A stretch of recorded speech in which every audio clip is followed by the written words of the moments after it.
Thank you very much for coming. I didn't actually expect many people would come in, so I'm going to take it as that people are genuinely interested in social enterprise, so I'll try not to let you down in the next 30 minutes. I also thought you would probably like Costa Coffee, that you get a star for everything you come into, and at the end of the day you get a free takeaway coffee to take you home with. But that'll do as well.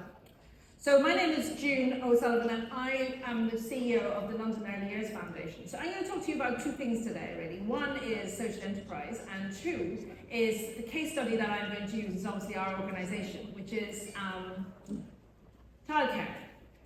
A very interesting space that is attracting a lot of government attention and a lot of problems because of unintended consequences of lots of policies. So let me talk to you first about social enterprise. So I was at, I'm a bit obsessed about social enterprise to be honest, and so I always like buy from there or eat or wherever. It's like I have to look to see there's a social purpose wherever I'm going. And so we were in this place a couple of weeks ago, and I was with the guy who runs Social Enterprise UK, and they have more money than me, so I get my dinner paid for, so that's always a good thing. And so we were in Mallow in London Bridge, which is a fairly trendy sort of place. And it's vegetarian, which is another good thing, because I've been vegetarian for 40 years, so it's nice to be able to go somewhere and actually not have to choose an option that involves goat's cheese, which is probably the most disgusting thing that's ever been invented in ever. And that's what they give you as vegetarians regularly. They give you goat's cheese tarts. I mean, you just want to be sick at the mere prospect of it. So I now put on all those things that I'm allergic. So they have to think of something else. So then you get squash risotto. Anyway, which is baby food, effectively. So I was in this restaurant with Peter Holbrook, who's the CEO, and this lovely person was serving us. And I'm always touting for work, you know, anyone want to work for us or anything like that. So I started to chat to her, and Peter said, oh, and she said, yeah, I want to work for a social enterprise. I thought, this is great. And I said to her, you've heard of a social enterprise? And she looked at me as if I was like from Planet Zog and said, everyone wants to work for a social enterprise. So I'm setting that in your heads now before I go. She said, and you can't get in them because they're really competitive. So obviously I gave her my card, but she was going to LSE to do something on social enterprise in a course. But it was a great thing. The food wasn't quite so good, but that was the best bit. So from the time you leave, your job is to be out there advocating for social enterprises, because we are the best. So social enterprises are businesses. We use commercial acumen to drive a social purpose. And in my view, and on my epitaph, every business should be a social enterprise. Because we are very effective at what we do, but we're not about extracting. So our model is regenerative. So the economics of our model is regenerative. Everything is recycled in the business. Doesn't mean that, you know, you've got your hand out looking for, you know, tapping people up for money. You build your business model so that you make enough money, but it's regenerated. So how I regenerate our money is staff are well paid and well supported, and also we cross-subsidise, so I can take children from poorer backgrounds into the nurseries and give them a free place. And that is a real challenge for people. And I do that also by making sure that I cite nurseries in areas of deprivation. And so that's what a social enterprise does. But what other businesses do, which is perfectly fine in the market model, but they extract their profit and then they go to their investors, and so the money often goes overseas. But I think the young generation are much more driven by the notion of regeneration and purpose. And I think that's one of the things that's certainly been attracting quite a lot of our apprentices into the world of work. So I think it's really interesting that you're here talking about social enterprise, because before we'd be seen as the kind of weirdos in the room, you know, one step up from wearing hair shirts and sandals. So at least we're moved into everybody else talking about it now. We actually generate quite a lot of the GDP. I mean, 60 billion quid a year is not to be sniffed at. It's about 3%. So again, people thinking about us as like simply farmers markets, that's not the case. Actually, social enterprises are really quite effective businesses. And we create a lot of work. So our model is really about creating work in the neighbourhood. So think about it as a stone, you drop the stone in the water, and then the ripples can include the kind of benefits to the community and benefits economically. So I won't read this because you can all read, and apparently you've got all of these slides anyway. And you've got these QR codes, which if you can make it work, you deserve to be in your job, really, to be honest. So why would you work for a social enterprise? Because you really want to do something that makes you happy. So we have currently in the world, we have a real retention and recruitment issue. That's all you read about, is there isn't enough people, there isn't enough teachers, there isn't enough early years staff, there isn't enough doctors, there isn't enough anyone. I don't know who's on the train with me, frankly, and where they're going, but they must all be going into marketing. So effectively, they're saying they haven't enough. So you're thinking about how much does it cost you to recruit someone. It's probably on average 10k. And that's a waste of your time and effort if then they don't stay with you. And also when staff stay with you, it builds a real sense of community in your company, and it gives you a real sense of potential. So you really want a business that's going to have a social purpose and drive people. So being values driven really does help people, make people happy, and make them feel that they're doing something bigger than themselves, and then they want to stay and do more things. So that's the first thing. So if you're in careers, you want people with a career that's going to be value driven, that's going to make them happy. Everyone wants to contribute to a cause, even if it's only the cause of them, getting enough money to buy them new shoes. Everyone has a cause in their minds. They want to do something. And everyone has in themselves, and you have to find it deeply, a sense of pride. We recently did our NPS, which is the Net Promoter Score that we do as part of the staff survey. And it was really interesting. 90% of the staff, and we have 997 staff and 109 apprentices, 90% of them were here because they loved the purpose. I was really surprised by that. Because we're in early years of childcare, we make a big difference, but we don't make a lot of money, so we're not out there, piling it on. But that didn't matter to them. It was number 3 in their list. What was number 1 was that they were feeling they were contributing to a cause. So social enterprise is a wonderful space for that. Social enterprises are very agile, and you have to innovate all the time, because you never have enough and you're always on the edge. And so you want to do something interesting. Danny is going to talk to you about AI later, but I've been doing a lot of work on AI just to understand how you can weave those, how could that add values-based businesses? And again, there's an interesting ethical conversation to be had around some of this stuff. Fair compensation and benefits. Again, people are happy if you're fair with them. Sometimes people think that it's the most money you can give. You won't get the most money in a social business, but you will get a fair amount, and you get a lot of support. So for example, in our sector, they only get a pension now because they have to, and they're usually pretty like the basics. Whereas I've always been keen on pensions, because you're old and poor for a long time. Although nowadays, I think we'll be 80 by the time we can get our pensions. Every time I get a letter from the HMRC, they've added another 2 years before I can get my state pension. So for me, pensions are very important. And also, pensions are a bit of a feminist issue, actually, because women have not always had access to pensions. When I was a nurse 120 years ago, because I was part-time, you couldn't get a pension for the NHS. So that really wasn't fair.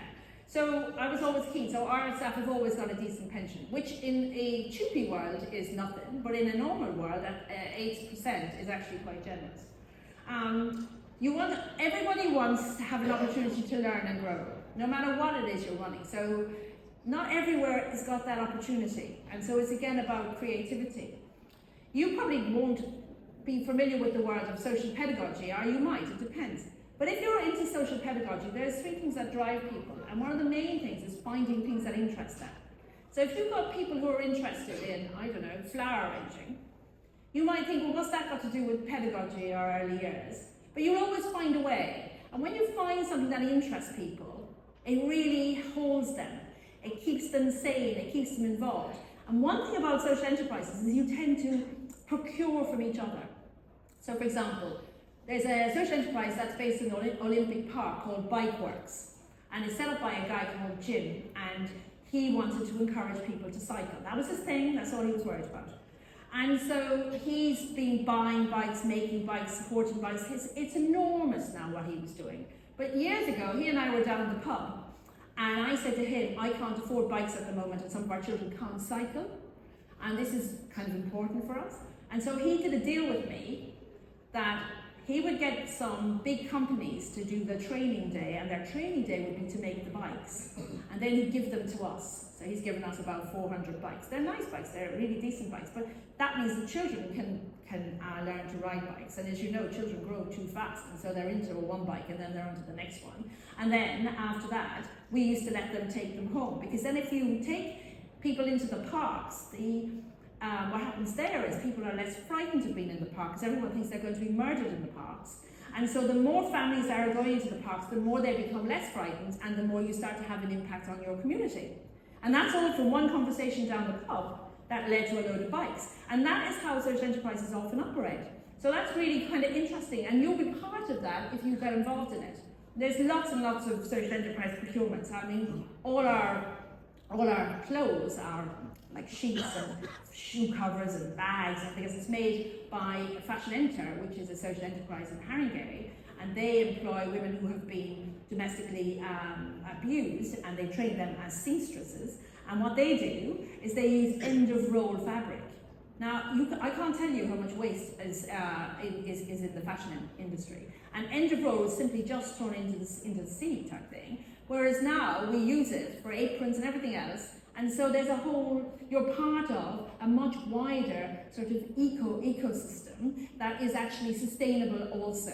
So not only are you supporting people to be working on social enterprises, you are actually supporting the sustainability argument that is, the 3 pillars of sustainability: economic, social and environmental, and you're helping making decisions in there that impact on the climate change, and that therefore making people much more conscious of their environment. So therefore you're contributing to a broader vision and long-term solutions. And now I have to look at the clock. Oh God. Okay, now we're going to speed up. And so this is us, and we are the largest social enterprise nursery in the world. No, not in the world, in the world in my world, the UK. UK and Ireland, 5 nations. And we started as tiny, and we are now much bigger. And what we do is this, I think. Oh, that's a lot. So this is about social justice. So just ignoring all of that, what that actually means is this. So too many children don't have access to things, and poverty, and there's a guy called Mohammed Yunus, I don't know if you know him, but he's now currently the president of Bangladesh. And he and I are all friends. And he wrote a book many years ago, and he said, poverty isn't driven by people, it's driven by systems. And we see that now, we see this live and kicking at the moment. And so social enterprises really are about getting into the system and about breaking poverty. And it seemed to me very unfair back in the day that children from poorer families couldn't access the same rights to education as other children, when we know that it makes a huge difference to their long-term benefits. So that is how we started the idea. So social entrepreneurs often go into quite messy spaces and try and do something, often because it affects them, or their family, or their friends, or they feel a sense of injustice about something and they want to do something. So they're a bit intense when you get a lot of social entrepreneurs together, so you might avoid that to start with. And they reinvest in the community, and I think I've explained that to you, in that you do a lot in particular regards to employing people and bringing people together, and they also challenge the status quo. That's the best job. Being a disruptor is the funnest thing. So if you've got students who are a little bit off the wall, they're probably best suited for a social enterprise. This is it. We have 43 nurseries, 13 boroughs, 75% of our settings are in areas of deprivation. 4,000 children, 46 of us are rated outstanding, and indeed we got another outstanding yesterday, thank God. I think as the manager would have crumbled if she didn't keep her outstanding. And we employ 1,000 people. Everyone knows me, who knows me, like I like to round. So it's actually technically about 997, but it doesn't feel right. So we're up on 1,000. And the finance director has learned to cope with that little habit of mine. This is where we are, London. So for us, we're all about accessibility, affordability, and quality. I am very grieved to hear from some of you today that you're not teaching childcare in your schools anymore. Do you not know that if you don't teach childcare, people don't learn about child development and how children learn? And then when their own children come along, they don't quite know what to do. And even if their own children don't come along, they do need to understand about child development. And this is very scary. So if you're putting people into nursing, teaching, social work, all of those areas, they really do need to understand child development. So don't knock it off the curriculum. It's really important because too many people don't know about development at all. And a lot of people are not growing up in families where there are smaller children, so they don't have anything to look at, or they're not in that space. So it's really quite scary for them. And the birth rate is dropping, so we do need them to make babies. Just to keep us going, because when we're all in the elderly care home, we need people to do the lifting and all of that stuff. So you do kind of have a moral duty to try and encourage people to understand about childcare and child development. Social enterprises need a social purpose or a social structure for how they deliver their service. Because we're in childcare, then social pedagogy is important for us. So ours is 7 strands, so therefore you have to think about it. But I'm going to just take a quote from a book I wrote during COVID, when we furloughed some of the staff and it felt slightly calmer. We were only running 15 nurseries. And it felt calmer every day, because I stopped watching the telly. When Boris used to come out every day, how many people had died and all that stuff, and they all got excited. I turned the telly off then. So we talk about leadership and social leadership. Now, you don't have to be childcare for this, it could be anything. But really, what you're trying to train your children and your students and your pupils, whatever they're all called these days, I went to a convent, so we were definitely pupils. It's like you're teaching them to build a vision and share a story. Now, stories are really important in this modern world, where they're overwhelmed with information, and there's so many different ways of telling stories. They need to learn to agitate, I'm sure that would be easy for some of them, innovate and embrace change. We have no clue what's coming. The world of AI and that expansive world that's going to hit us between the eyes is really quite close, and it's got some issues that we can't even imagine. We need to build an empathetic, values-driven culture. When you have empathetic people, you have better managers. People generally leave their managers, so the more you drive the understanding of what empathy is and compassion, the better. And when you're choosing places, then choose that where the values of compassion and empathy are quite critical. You need to create pragmatic social purpose. Like, your operating environment needs to be quite pragmatic. So you get the best from people. And then that all leads to you learning to be a social leader. So your jobs as career guidance, teachers and tutors and university lecturers, is to give me staff who can do all of that. And so that's your task. So that's your call to action. And putting them through the ringer of social purpose, I think, is a really helpful way of framing that conversation. Also, a sense of ambition, I think. There was this research done not so long ago, actually, about people's perception of poverty. And this was done with teachers. And what they found was, one expected that teachers would be empathetic and kind and understanding. But no, not at all. A lot of them felt that poverty was sort of people's problems that they brought on themselves. And therefore, the school, to some degree, was reinforcing some of the kind of social injustices that was affecting the children who are, it's not their fault they were born into disadvantage and poverty. And so the consequences was that the behaviours weren't changing because the schools weren't making changes to the children's experiences that would allow them. And one of the things that was really missing was ambition. It was the kind of hopelessness, there's no point, they're never going to do anything in their lives. Sustainability, well, I've seen there's quite a lot out there on climate change, and of course you'll all be doing the CAP soon, the climate action plans, and inquiry and compassion. I think they're the things that are really helpful if you're going to work in social enterprise. Our model is driven by values. These are the values: brave, inspiring, nurturing, and fun. I don't know if any of you here from Ofsted. Oh, that's lucky then. So Ofsted is doing a consultation, and you need to be engaged in this consultation because it's defining how the next generation will be educated. That includes yourselves, actually. And I looked through their toolkit, and I did a blog to help people who are too busy to read the whole thing. I made it all easy and like a nice table. And the word fun, now you're working with children under 5, the word fun did not come anywhere. It was not there. And the word play came twice. That's a little worrying when the science of play drives the way children learn. So I think you have to think carefully about your values, because your values drive not just how you look after your children, but how you look after your staff, and how you create a culture in the organisation where you have a sense of bravery, but also a sense of fun and encouragement. And so when we did one of those, what do they call, word clouds, these were the words that came up when people think about working in a social enterprise. So I think they're quite positive words.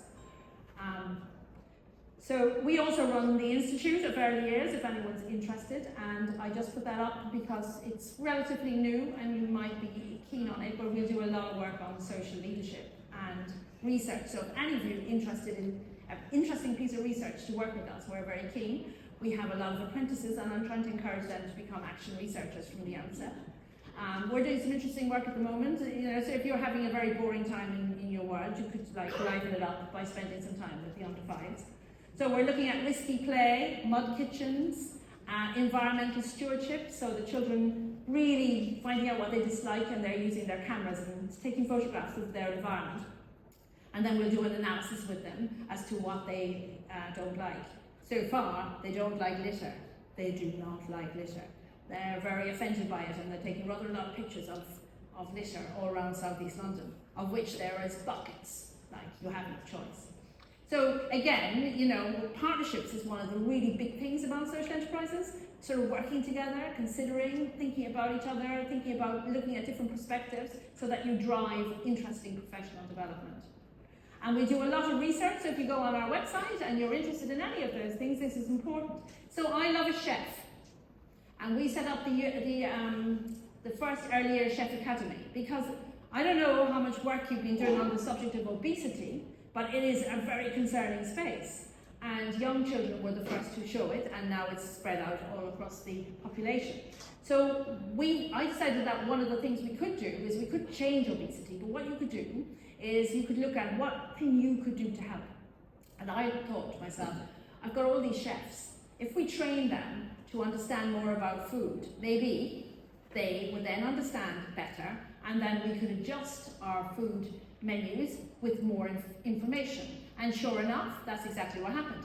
Plus, they also reduced food waste because we started to work with people like City Harvest and Fair Food as well, and learn how to be creative but also nutritional in your menus. But we have a lot of places. I love chefs, so any of you here who have potential students who want to be chefs, then you must not let me go. And also we'll take chef apprentices as well. So don't always think about early years as simply children and teaching children. There are a whole set of other things as well. Got 6 minutes and 24 seconds. So please don't download any of this stuff. We just do everything for free so that you can have access to it.